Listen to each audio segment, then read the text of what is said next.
You're listening to a Frequency Podcast Network production. The Brock and Dalby Podcast. This is the Brock and Dalby Podcast. Welcome to Wednesday. My name is Brock. I'm Dalby. Man, I hate when the Leafs play on the West Coast. 9 o'clock start last night in Calgary. I stayed up till almost midnight, because I couldn't even fall. Big 6-3 win last night. How could I fall asleep? But that's the thing, though, is don't you get the vibe at some point where okay, this game has been decided. I don't need to stay up? I can't not finish a game. Even if the Leafs are losing, Courtney will be like, turn it off. You're just making yourself mad. I have to go to completion. Well, I mean, listen, it shows a dedication that is admirable in some aspects, even if it does leave you exhausted. I don't know how some sports fans edge themselves and don't finish a game. I just feel was it 6-3 for a long period of time? It was 4-2 going into the third. I could have went to bed. 4-2 feels like you can pack that in. I'll say this. Living on the West Coast when I lived in BC was the best because I had an afternoon show and I would get off work at 6. I would watch half of the Leafs game because it would start at 4. Yeah. I would watch half of that at work, go to Boston Pizza, have a pint, and then watch the rest of the West Coast games. The people on the West Coast don't realize how good they've got, especially with the Super Bowl this weekend. Dude, when I started my radio career, I was working out in British Columbia. Being able to roll out of bed on a Sunday right into the first quarter of an NFL game after you finished watching the Red Wings game at 7 p.m. the night before and then went out drinking, West Coast TV is the only way to watch TV. They don't know how good they got it. Bastards. The Brock and Dalby Podcast. The Brock and Dalby Podcast. I am jealous this morning of my oldest child, though. I was talking to them yesterday, and they were like, I'm so excited for school tomorrow. And they're an academic type, so they're generally happy to go to school. But I was like, why are you so excited for tomorrow? They're going bowling today. Oh, nice. Yeah, the whole class. I was like, how long are you going? They're like, the whole day. That was one of the best days, glow-in-the-dark bowling. Oh, my God, dude. It blew. Even in Hay River, they would bust out the neon, the glow bowling once or twice a year. It was the bowling day and the going skating day were the best. See, going skating day, as someone who couldn't skate, was not my favorite. Oh, you just had to sit and watch everyone. No, they'd put us out on the ice. Oh, you just walked around on the ice? My gym teacher, Mr. Budgel, would be like, well, you got to get out there. I'm like, I don't own skates. And he's like, I didn't say you had to skate, but you got to get out on the ice. It is mind-blowing to me how many Canadians do not know how to skate. Honestly, it feels like something that should be innate. Like the way that bears know how to fish. Yeah. You'd feel like Canadians should just know how to skate, but here I am. I always felt bad. We'd be skating around, and then it was like you were just forced to be there. Yeah. Because none of the teachers were at school. They would bust out the broom ball equipment for us, for those of us on our shoes. And so it'd be a dozen of us just running around, whacking at this ball, just trying not to hurt ourselves. I always felt bad for the kids who could barely skate too, and then they had the red bar on the ice. Dude, I'll tell you right now, had I been of the ability to, if I'd owned skates and I could have got out on the ice, but I would have needed the little training bar, I would have just pretended I couldn't skate. I would rather, at that age, in high school, I would rather you think that I can't in high skate. school, that's a rough. I was thinking when we were 10 years old. Little kids. Yeah, in high school, you cannot be using the helper. I was going to say, I would rather you think I don't know how to skate than you watch me out with the ice walker. If we're in high school and you're using the helper, you're in a separate classroom. Let's get real, man. The Brock and Dalby Podcast. Dude, I cannot believe how many people on the text line that are Canadian that do not know how to ice skate. I honestly feels nice knowing I'm not the only one. It's crazy to me. I just thought that was the quintessential thing that all of us learned as kids. But see, you grew up in hockey life, man. You got a bias. There's a lot of people that were pretty bummed out on that field trip to the skating rink growing up, it seems like. Imagine if, as adults, we had to go on field trips at work, and there was one day where they're like, hey, we're all going skating. Dude, I'll tell you right now, if we were coming in and maybe we finish the show at 9 o'clock, we walk out and Jackie's like, all right, everybody, there's a bus out front. We're going skating. I'm just leaving. Yeah. I'm going home. There's no way I'm doing It would still be the exact same thing as when we were kids. It would be a bunch of adults sitting off to the side who can't skate. Right. And then you'd have the guys who played hockey hot dogging around. That's just it, right? You look around when you're at work today, you can probably separate into the categories of okay, Those people over there are going to show up in full gear and start playing. Those people over there are going to stand in the corner. That one's not even going to make it off the bench. Like, you would be able to very easily see the high school cliques within your office if we had to do like a skating day for work. Work field trips would be hilarious. Also, like, when you had field trips at school, you would just go in like whatever clothes you wore to school that day. Yeah. So if you worked in like an office where it's like a suit and tie, like, would people be showing up skating around in their dress clothes? I'd love to see that. Or even like bowling. The glow-in-the-dark bowling. Glow-in-the-dark bowling in a tight white shirt. All the high vis. All the high vis would look sick out there. High vis construction day at the glow bowling alley would be dope. That would Field be trips amazing. were the best as a kid, man. They took us to medieval times when we were in the 4th grade. Yeah. That's a sick day. I felt bad for all the teachers having to mangle like 100 kids going in there with big chicken legs and everything. We were just a bunch of menaces. Best one we ever had, we had a teacher who taught us career and life management. And it's like about how to get a job and write a resume and all this stuff, right? And he was new to being a teacher, could not wrangle the class. And for some reason, one day to try and get us to behave, he offered to take us from Hay River, Northwest Territories to Grand Prairie, like northern Alberta, to go see a pulp and paper mill. And we were like, oh, okay. So we got on the bus for an overnight field trip. We went to a pulp and paper mill for like 20 minutes, and then we were just bumming around Grand Prairie, Alberta. The best part was in high school with all the field trips, our whole plan was, how stoned can we get at lunchtime on this field trip? Yeah. Once you got a little bit older, you were looking for those different angles for recreational activity. They take us to Toronto to go see Romeo and Juliet, and then as soon as the intermission, everyone's just running outside. Those people are really passionate about their popcorn. Yeah. That's why. Yeah. Be the exact same thing if we were all adults. If we had adult field trips, where would you want to go? Only if I'm getting paid and it's during work hours. Only if it's during work hours, though, yeah. The Brock and Dalby Podcast. Yesterday, we talked about how former NBA coach Pat Riley has successfully trademarked the phrase three-peat and has been making money off of teams like the Lakers, the Yankees, and the Bulls whenever they had a three-peat. He got 5% of all their shirt sales and crap like that. If you win 3 in a row and use three-peat in your merch, you got to cut this man a check. Well, and we were talking about how the Chiefs are trying to avoid the term three-peat. Well, it looks like as of yesterday, the NFL has struck a deal with Pat Riley and apparently a bunch of money going towards his foundation. Yeah. That if the Chiefs win, they'll be fine. Like, on the same day that the NFL Referee Association came out and said that it was insulting to say that the NFL was working to make the Chiefs the champions. Yeah.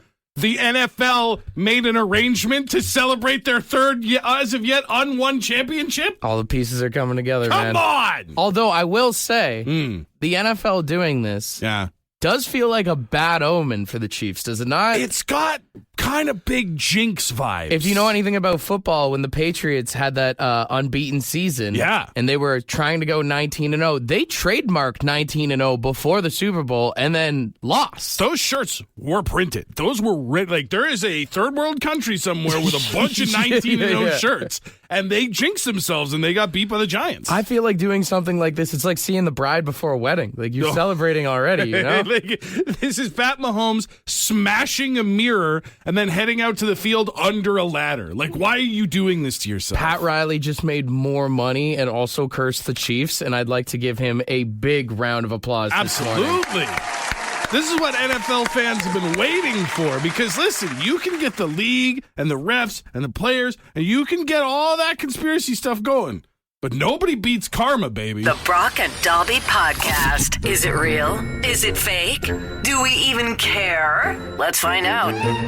In honor of Pat Riley's three-peat trademark, we're going to do the trademark real or fake this morning. I'm going to give you a trademark, Okay. and you tell me if you think it's legit or not. If it's actually held at the old patent office. We'll start off with this one. Facebook has the word face trademarked.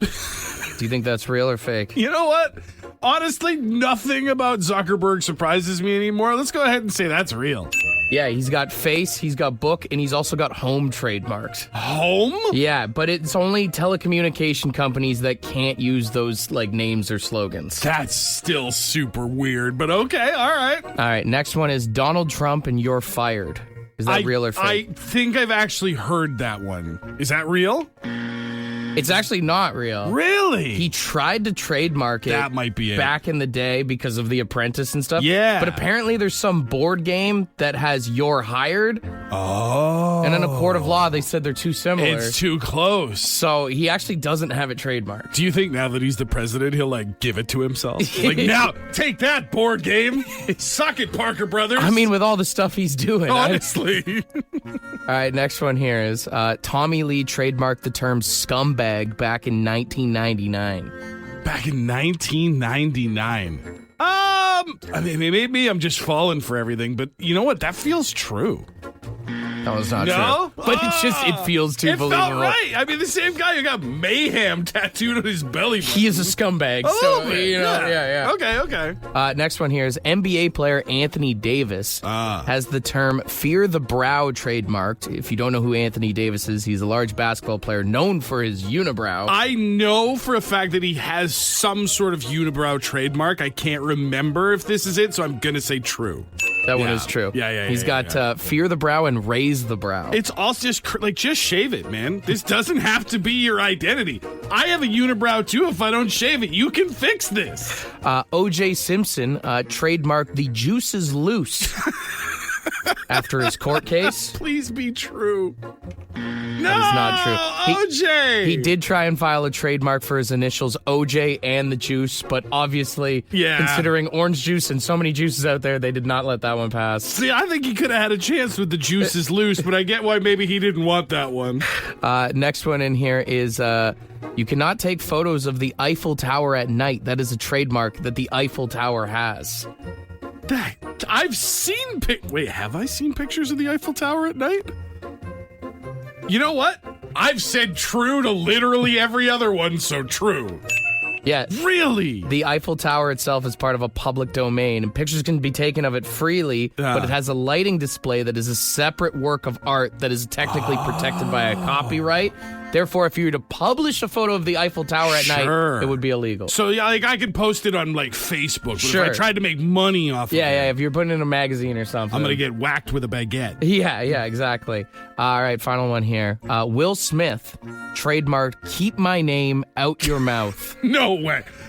If I say false to any one thing on the list, it has to be this. That can't be true. Are you sure? No, I'm not sure, but I'm you're right. Okay. Chris Rock did trademark slap, though.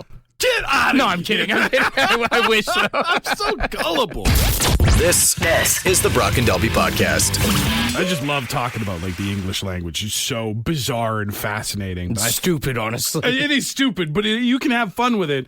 And I think I've discovered that the best way to describe something or someone is to use food terms. True. You think about, like, we talk about things being sweet or sour when we're not talking about their tastes. We talk about things being like, you're corny, cheesy, nutty. The term cooked is big with the kids right now. That is a big one. Yeah, to say that something is just like, it's no good, it's ruined, it's over, it's cooked. Like, there's just something about food that, like, on a raw, visceral level, you can identify. I call with. people fried all the time. When something's weird, what do you say? So something's fishy here. Yeah. So I'm talking about something that's big or something that's solid. That's meaty. That's a bunch of baloney. That's a bunch of baloney. Yeah. Absolutely. So I thought we could try and add a few to the lexicon. I want to run some foods by you and see how you would use them to describe things. Okay. And the first one I thought of is, I just mean it's all in the news these days, is eggs. Eggs? If someone was like eggy, that guy's a real egg. I feel like you smell or you're like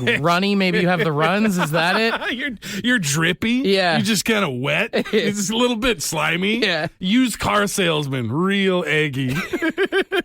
Okay. On the other side, let's stay with breakfast. What about bacon? Bacon? I mean, that's cops. Isn't that already a thing? Yeah, I guess that does get used. Smells for like bacon cops. in here, yeah. Yeah. I was just thinking it would be somebody's like, that's just somebody everybody loves, you know? That guy's real bacon. Who could be mad at that guy? Yeah, I guess. It's the other side of the spectrum. Yeah, it depends on how you look at I live things. a very white privileged life. That's why. Sure. Guacamole is another one that I thought about. Baby poo? Baby. It's the only thing that I can think of. Well, I was thinking with guacamole because it's such a popular thing for like dips and stuff like that. Yeah. But it goes bad so fast. As somebody you meet who's like, hey, he seems pretty good. But if I'm in the room with him for more than 5 minutes, I'm out of it. That's guacamole. I'm done with that. That guy's real guacamole. Kale. Kale? Kale, on the other hand, doesn't even get the 5 minutes. Kale sounds like a guy that hits on your girlfriend but wears bracelets.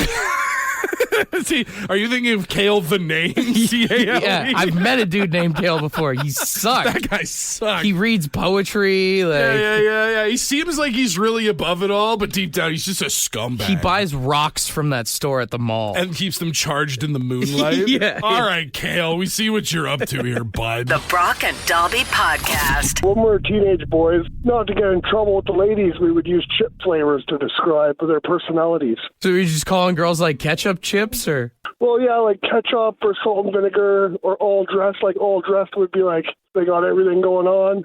Salt and vinegar, they'd be a little bit, edgy. Cool Ranch is that horse girl, but she's pretty chill. Oh, like it's been so long, man. I forget some of the ones we used to do. And like in retrospect, it was kind of immature, but we're teenage boys. I do think you could still kind of use that in real life. Like if you got that like dumbass friend, you call him smart food. Dill Pickles, like that one friend, is like, listen, I love him, but he's weird. I know he's weird. You know what you are, Dalby? What's that? You're my Cheetos Puff. I don't feel like that's complimentary. Oh. That doesn't feel great. You're kind of orange. Can I at least be a Hawkins? a little bit of girth, You're not too crunchy. Someone you can depend on. More puffy than crunch. Oh no. The Brock and Dalby Podcast. The Brock and Dalby Podcast. Facebook, as of yesterday, celebrated its 21st anniversary. Gross. Is that not crazy? That's disgusting. Facebook has been around for 21 years. Damn. And you know what's crazy? Because there's so many times over the years that like everybody was like, well, it's going to be like MySpace. Like eventually something will come along and that'll become the new thing. The same way that Facebook knocked off MySpace, something will knock off Facebook. And all these things that have shown up, anytime something even shows any remote competition, Zuckerberg just buys it. You know what's my favorite thing in the 21 years of Facebook is that there's still people who fall for the scams all the time. Oh. I think we all have someone on our timeline that makes a status every few months that it's like, if you don't share this status, they're going to take all your information. I am making this status to declare that Mark Zuckerberg and Meta cannot have legal rights to my name or photos. And it's like, you gave that up when you signed up. Newsflash. That's not how they sold it all to Russia years ago. That's not how the law works, but I appreciate the effort, The Brock and Dalby Podcast. It's time for Brock and Dalby's Draft. All right, with the Super Bowl coming up this Sunday, we are doing the draft of the greatest Super Bowl foods of all time. So when we do a draft, we each pick 3 things, going back and forth. Brock got first overall pick, so he'll be taking first. And then we open it up to you guys to see who you think has the best list at the end of the day. It's all inspired by Andy Reid's answer at Media Day yesterday. Watching in the game, what would be on your essential Super Bowl menu? Oh, boy. That's a good question. I don't know, man. I like everything except liver, so I'm good. You deal it out there, I'll eat it. You got to give us a couple. Give us one dish. All right, bratwurst. Perfect. Liver and bratwurst just seems like 2 things I would never put on my list. Okay, And well, you've got the number 1 pick, so what is the first choice? I got the number 1 pick, and it has to be the number 1 pick. Chicken wings. Yeah, that's chicken wings. Chicken wings. I just Googled it. An estimated 1.47 billion chicken wings will be eaten in the United States alone this Sunday, according to the National Chicken Council. Sunday's a massive day for chicken wings. If you take the Super Bowl out of the equation, it's not even the same industry anymore. Yeah. So that's the easy number 1. I think at number 2, I also go with a chicken. I saw it a lot in the text line. I was thinking about it beforehand. I know that there's a lot of options for dips, but I feel like to be true to the draft, I got to keep it to just 1. So I'm taking the buffalo chicken dip. Buffalo chicken dip has really been on the rise the past 5-6 years, I feel like. And the nice thing about it is because it's usually a little bit thick, so you can take some, put it on a plate, or you can just drive by the snack table, right? Just grab a chip, boom, and you're on your way. With that being said, my number 2 pick, I'm going to go with nachos. Because regardless of what good food is there, there's going to be times throughout the game that you just want something simple and light. You can come and go as you please right there. Just a little something quick, again, like a drive-by that you can just grab and back to the game. Even if you just have some scoops and some salsa, it's mint. Absolutely, but I'll take it my number 2. It's a little bit more complicated. It's more of an investment both in the prep and the consumption. But, brother, there's nothing like a good bowl of chili on a football Sunday. Damn it. You gotta have some chili at the table. Whether you got the beans in it, the cheese, or whatever your chili preferences are, you gotta have a little crock pot bubbling away throughout at least the first half of the game. With my final pick, I'm going to go with another, I guess you could call it almost a finger food. Gotta have some shrimp. Some shrimp. A shrimp ring there? Interesting. At the Super Bowl party? I don't hate it. I love a shrimp ring. Not what I would have thought of for a Super Bowl menu. Shrimp ring is very nice. It also feels a little bit classy. Little bit. It's a little upscale. It could be rough depending on how much you drink. That's the thing, is that it's shrimp with booze is a little bit, and then also it's the collective cocktail sauce. You know, you got a lot of people at the party and they're all getting in there and dipping. You'll be making your own cocktail sauce in the morning, that's for sure. I get where you're coming from. Wouldn't have been on my list for my third and final pick.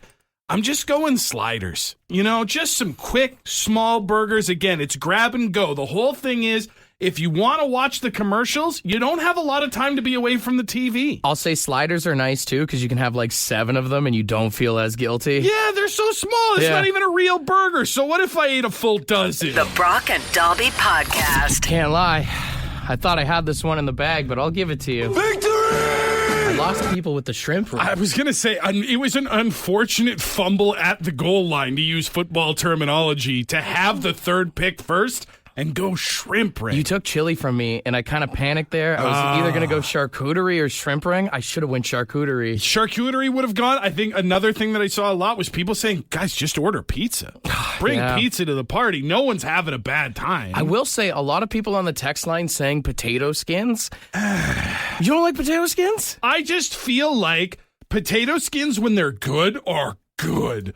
But there's so much room for error. Is it just me, or does nobody have potato skins anymore? I feel like in 2010, every bar, every pub, it was like standard on the menu. You had to have potato skins. Honestly, I feel like when you said it, it was like a nostalgia moment, which feels weird because they were so prevalent. But like, potato skins almost feel like skinny jeans. Like they were in style and now they're just gone, you know? And you know what? I'm uncomfortable with both. This is the Brock and Dalby Podcast. Over the past few months, there's been a lot of food that's been stolen. I mean, we talked about the butter heist last week. Yeah. In Pennsylvania, check this out. This is a real headline. 100,000 organic eggs stolen from Pennsylvania farm. 100,000? Yeah. That's a significant breakfast. Yeah, but I guess it's like a supplier, and 100,000 eggs just disappeared. And I mean, even if that's packaged up, that's like 8,000 dozens eggs. Like, that's just, like, how do you make off with 100,000 eggs? It just feels like that's a lot of eggs to be juggling. I feel like these guys are walking on eggshells right now. Oh, I see where we're going here. I don't even know how you move them. I mean, they were obviously probably like packaged up or whatever, but I like to imagine that they were all single eggs. Just like they use when you flip the bottom of your shirt inside out, you run around like it's an apron. Just a bunch of criminals walking out with an egg on a spoon individually. 100,000 criminals having the world's most dangerous egg and spoon race. It's got to be an inside job, right? Someone at the farm, there's no way that you make out with 100,000 eggs without someone having some inside information. It's either an inside job or a bunch of teenagers are going to do a number on their principal's house. Oh, God, 100,000 eggs all on one wintry morning would suck. The Brock and Dalby Podcast. There's a wild headline here. 100,000 organic eggs stolen from Pennsylvania farm.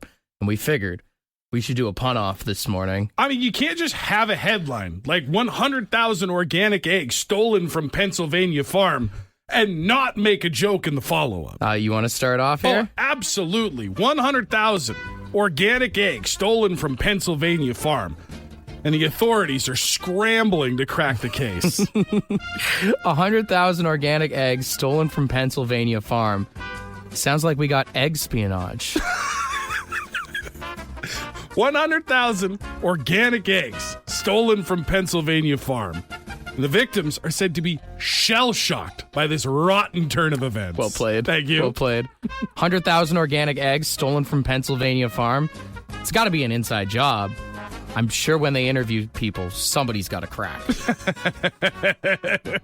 100,000 organic eggs stolen from Pennsylvania farm. And with the cost of inflation, it was only a matter of time before people started poaching eggs. No, that's good. That's really good. 100,000 organic eggs stolen from Pennsylvania farm. Is there going to be a sunny side to this story? Hopefully it's not over hard. 100,000 organic eggs stolen from Pennsylvania farm. I mean, first it was butter thieves. Now it's eggs. At this rate, soon breakfast will be toast. Well played. That was a triple play right there. Thank That you. was a triple play. All right, I got one more. Okay. 100,000 organic eggs stolen from Pennsylvania farms. I'm going to let the authorities figure this one out. But has anyone talked to the Easter Bunny? There's two in there. Omelette. That's good. That's really good. This is a Brock and Dalby podcast exclusive. Police rule out French Canadians as suspects because when you're French, one egg is enough. Oh. That's so bad, but so good. Well played, sir. Well played. That deserves a round of applause. Thank you. Very well done. And then he just hung up on us. He's like, all right, my work here is done. The Brock and Dalby Podcast. The Brock and Dalby Podcast. Would you rather? Wednesday. Would you rather Wednesday? All right, yeah, let's get weird. 762-555. You got a would you rather question. You can fire it off, but we got a lot in here already. First one is, would you rather never have to brush your teeth again or never have to shower again? Probably never have to shower. I feel like if you never had to shower, that would save you more time than never having to brush your teeth. Oh, but I love showering, man. Some days, like, you're hungover, you just sit in the bath and let the shower run on you. You're right. Like, showers can be therapeutic more than just as a cleansing thing. You ever get in an argument with someone and then later in the day you have a shower and you think of all the great comebacks you could have said and you kind of replay the argument and you feel better about it? Even just as somebody like with a bad back, sometimes it's just a nice hot shower just loosens things up. Yeah, you're right. It would save you less time, but like no one's ever having fun brushing their teeth. Yeah. No one's ever in there like, this is a great way to spend my afternoon. Yeah. So yeah, you're right. You swayed me on that one.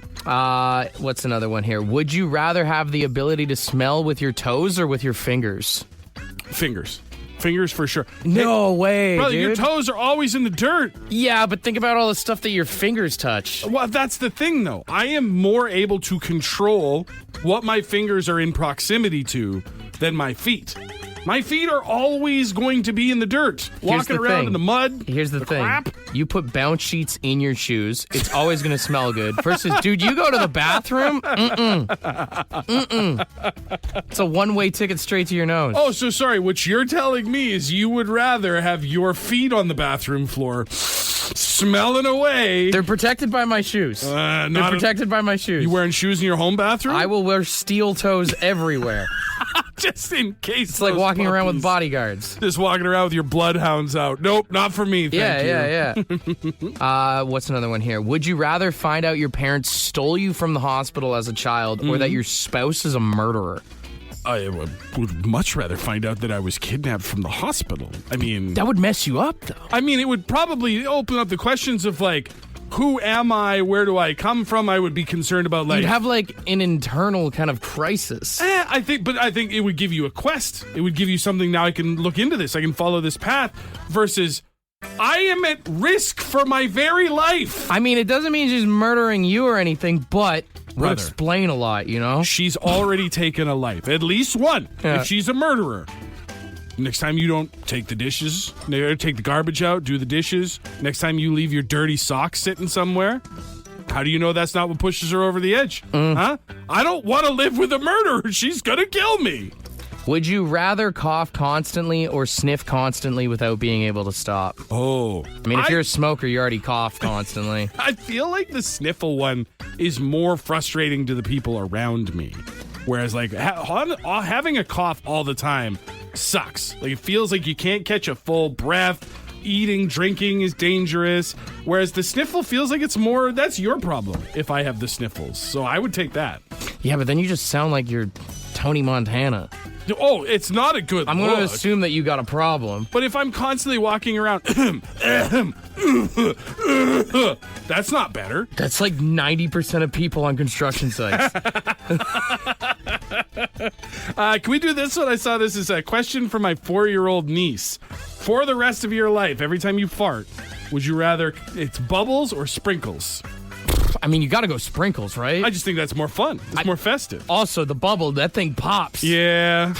What do you do with the sprinkles, though? You throw them out. Can you use your own fart sprinkles? I mean, what you do at your own home is up to you, dude. Whatever you're into, man. It's 2025. I'm not going to knock you. This is the Brock and Dalby Podcast. Ed's word of the day. Let's see what he's got. Good morning. Today's word is incipient.